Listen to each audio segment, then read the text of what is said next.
Space has always fascinated humankind, but until a few decades ago, nothing and nobody had been able to leave planet Earth.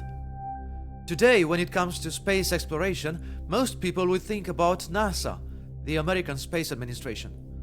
But before putting a man on the moon, so many other extraordinary things had to happen for the very first time. And when they did happen, so many of them weren't accomplished by the Americans, but by their rivals, the Soviets. My name is Alex Deva, and you're listening to the Soviet Space Saga.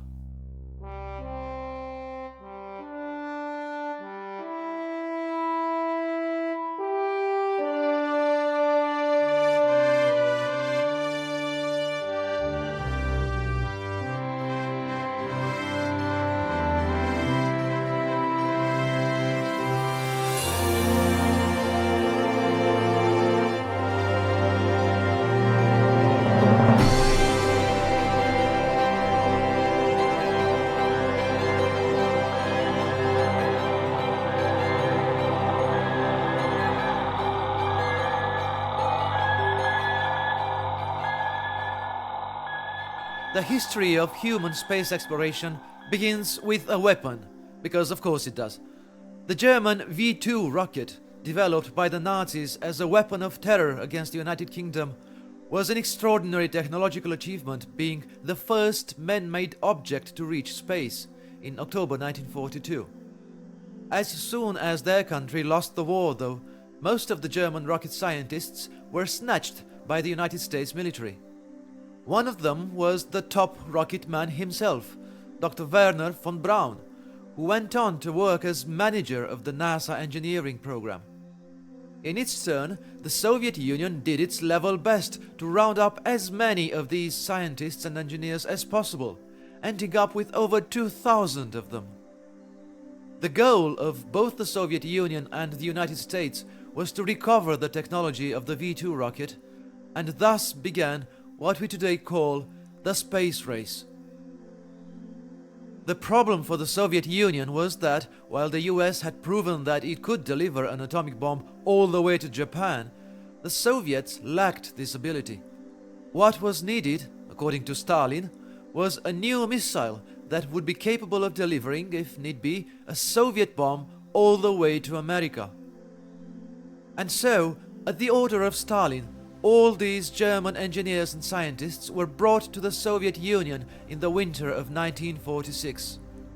One particular group of them, including the only German actually to have worked with Dr. von Braun, was settled on an isolated island in a lake some 200 kilometers from Moscow. In charge of these engineers was a team of Soviet officers, and one of these officers was a man called Sergey Pavlovich Korolev. There aren't many names more intricately linked to the Soviet presence in space than Korolev's.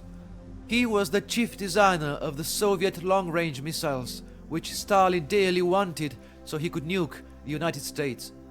Later, Korolev became director of the entire Soviet space program. He was so central to it that historians often divide the 38 years of the program into before and after Korolev's death. In fact, he was so important that, in order to protect him from potential assassination attempts, he was only ever known by the modest title of Chief Designer. For most people, he was known only by the initials SP from Sergey Pavlovich. Cosmonaut Alexei Leonov remembers. Мы часто слышали СП. Главный СП. Больше мы ничего не знаем. We used to hear about Chief SP. That was all that we knew about the chief, and everyone was really curious to know who he was. Well, he was a member of the Soviet Academy of Sciences. He won the Lenin Prize once, and the Order of Lenin 3 times, the Order of the Badge of Honor, the Medal for Labor Valor. He was made a hero of socialist labor again twice, and twice after his death his face appeared on postage stamps. But before he was all that, he was arrested, tortured, then imprisoned in Siberia, and he slaved in the mines, all at the orders of the communist regime. Sergey Kraliv was born on January 12, 1907 in Zhytomyr, a town in today's Ukraine, but which then was part of the Russian Empire. His family wasn't a happy one. First, they moved to Kiev. Then, without any of his parents, little Seryozha was sent to Nizhyn to live with his grandparents. When he was 6 years old, something happened that may have influenced his whole life, and by extension one might assume the fate of the Soviet space program.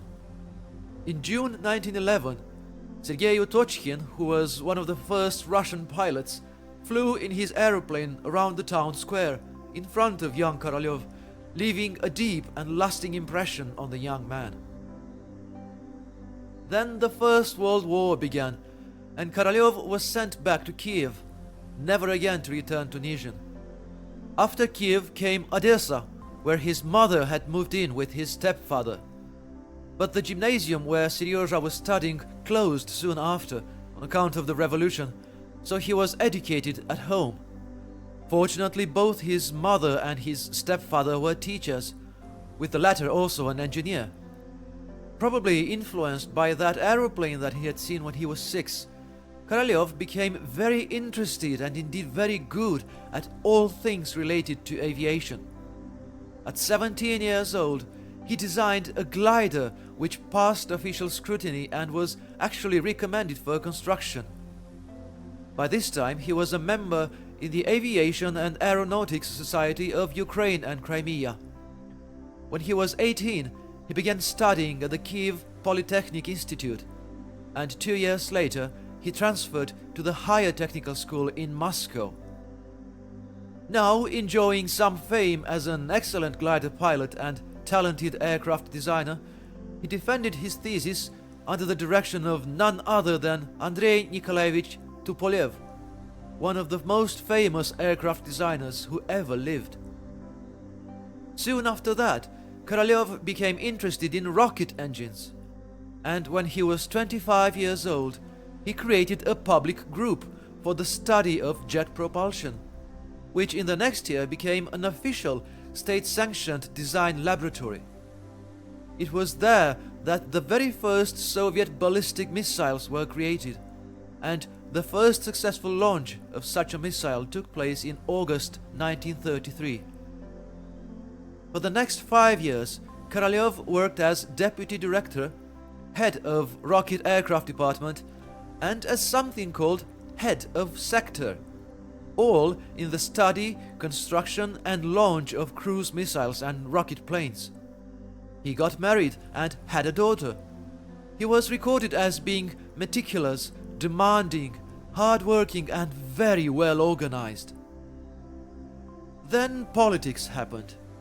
In June 1938, Korolev was arrested on the grounds of working for counter-revolutionary purposes. Although one of the greatest and most successful researchers in the Union, he was accused of carrying out criminal work to disrupt the development of new weapons for the Red Army. He was tortured in prison for a confession. Then he was tried in September and convicted to 10 years of hard labor. He had been denounced by 3 men. 2 of them were later executed, and the third was also given 8 years of hard labor. One can imagine that their depositions hadn't been entirely genuine. Korolev's daughter, Natalia Koroleva, recalls those days. Рабочий день, питание очень плохое, и в конечном счете Working every day отец with заболел poor цингой. food. At the end of it, И был в my очень father плохом was ill with состоянии. scurvy and in a very Старосты bad были way. из уголовников. The И camp они leaders издевались were над common criminals, политическими и and they сгоняли их на scoffed at самые the political тяжелые prisoners, работы, и sent еще them to do the урезали hardest их work, пайку, так and even называемую. cut their И в food конечном rations. счете он уже настолько... Korolev was sent to the Gulag in the far east of Siberia, where he worked in a mine with little food and inadequate clothing. He fell ill with scurvy and lost most of his teeth. Thousands of prisoners died every month in that Soviet camp. Finally, a retrial took place and word was sent that Korolev was to be delivered back to Moscow. By another twist of fate, he failed to catch the ship that was supposed to take him. Then the ship sank and most of its passengers died. Back in Moscow, but still a prisoner, Korolev worked on Soviet bombers, guided air torpedoes, rocket missiles and other similar things. He was only released in July 1944, and in the next year he was sent to Germany to see what he could find out about the Nazi V-2 missile. Based on his findings, he began work to design a Soviet equivalent. And so, soon the R-1 rocket was put into service. The R-1 was little more than the Nazi rocket in disguise. 11 of them were launched, with 5 hitting their targets. The German V-2 rocket wasn't only used by the Americans and the Soviets to kickstart their space programs. Already in 1946, nearly 100 German scientists went to France to help them with their Ariane rocket engines, which became so successful that 50 years later it was carrying more than half of the world's satellites into orbit. 1 year later, the Germans went to the UK and gave them a hand with their own rockets, and in the 50s, the Chinese scientists used the same German science to start their own program. Back in the Soviet Union, successive improvements made the Soviet rockets capable of reaching farther and farther, with R-3 having a range of 3,000 kilometers, enough for it to reach England. At 7 o'clock in the morning of August 29, 1949, the testing of the first Soviet atomic bomb took place. The explosion took the Western powers by surprise. By that time, they thought that the Soviets would not be able to develop their first A-bomb for another 5 or 6 years. The Cold War, which had only just started, took a whole new turn. All Stalin needed now was a way to send the bomb across the continents, and such an intercontinental trip could only be made by an intercontinental missile. But although the Soviet bomb was about as powerful as the American one, it differed in one important respect. It was bigger and heavier. As a result, it needed a bigger and more powerful rocket to carry it. So when the Soviet R-7 came, it was easily at the time the biggest rocket in the history of the world. Not only was it able to fly to space, but it could also carry stuff there, namely half a ton worth of stuff. The American rockets that flew at around the same time could only deliver to low orbit as little as 10 kilograms, and that was 50 times less than the Soviet rocket could. It had to be that powerful if it was to carry the Soviet hydrogen bomb, which weighed about 5 tons. The R-7 made its first successful long flight in August 1957. It flew about 6,000 kilometers, leading the Soviet press agency TASS to announce that the Soviet Union had successfully tested a multi-stage intercontinental ballistic missile. The success of the R-7 came only a few months after the complete rehabilitation of Sergey Kraliv by the Soviet government. On April 19th, his sentence had been declared unjust. This gave Korolev even more leverage. For 3 years he had been pushing for the Communist Party to allow him to launch a satellite in space using the R-7 rocket. After all, he said, it was merely a matter of taking out the bomb and replacing it with something else. The Communist Party was, however, unimpressed by the proposal, insisting that military advancements were what the Soviet Union really needed. To get around that, Korolev exaggerated slightly the media reports that the rival United States were being on the verge of launching their own satellite. Korolev's group suggested that, on the one hand, allowing the Americans to be the first ones to do this would make the Soviet Union look bad.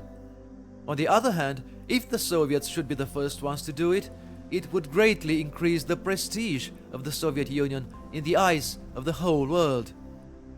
And as usual, Korolev was right.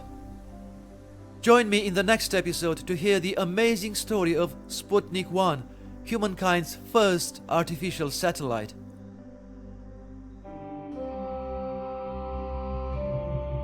This has been an episode of The Soviet Space Saga, a podcast written and produced by me, Alex Deva. If you like the way I tell stories, look up my books on Amazon.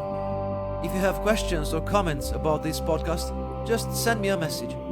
My website is alxx.se, and you'll find the link to it in the episode description. Thank you so much for listening.